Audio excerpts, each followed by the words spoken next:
بسم اللہ الرحمن الف۔ اللہ کے حضور اور بارگاہ الہی میں اپنی دعا کو قبول کروا سکتے ہیں۔ ناظرین، ویڈیو کو مکمل دیکھیں تاکہ آپ کو صلاۃ الغوثیہ پڑھنے کا طریقہ سمجھ آ جائے۔ ناظرین گرامی، حضرت شیخ ابو الفتح حروی رحمت اللہ علیہ فرماتے ہیں کہ میں نے کچھ راتیں حضرت غوث پاک رحمت اللہ علیہ کی خطوط میں گزاری۔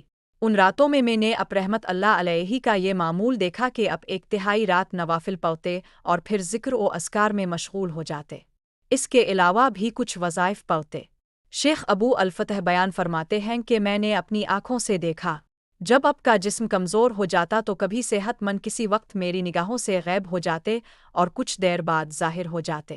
قرآن کریم پڑھتے، لمحہ بے لمحہ سجدے لمبے کرتے اور اپنے چہرے کو دیر تک زمین پر رکھتے، اور پھر تہجد ادا کرتے اور مراقبہ اور مشاہدہ میں طلوع فجر تک بیٹھا کرت، پھر نہایتی خشوع اور خضوع کے ساتھ دعا کیا کرتے۔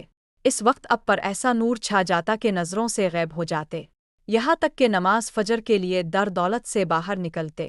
اسی طرح ایک اور روایت میں آتا ہے کہ حضرت غوث پاک رحمت اللہ علیہ اپنی عبادت اور ریاضت کے معاملات بیان کرتے ہوئے ارشاد فرماتے ہیں، میں نے 25 سالوں تک تنہا جنگلوں اور ویرانوں میں ریاضت کی اور 15 سال تک میں عشاء کی نماز اس طرح ادا کرتا کہ اس کے بعد پورا قرآن پاک مکمل پڑھ لیتا، اور قرآن پاک پڑھتے ہوئے ایک باہے پر کھڑا رہتا۔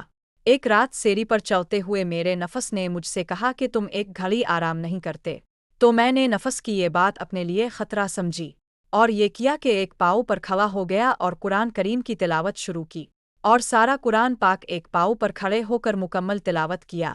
اسی لیے کہتے ہیں کہ مرتبہ تیرا خالق نے بوایا، غوث اولیاء کا تجھے سلطان بنایا۔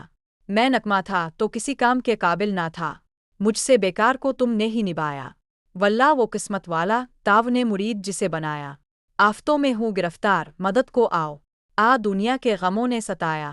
ناظرین گرامی، صلاۃ الغوثیہ کے فضائل اور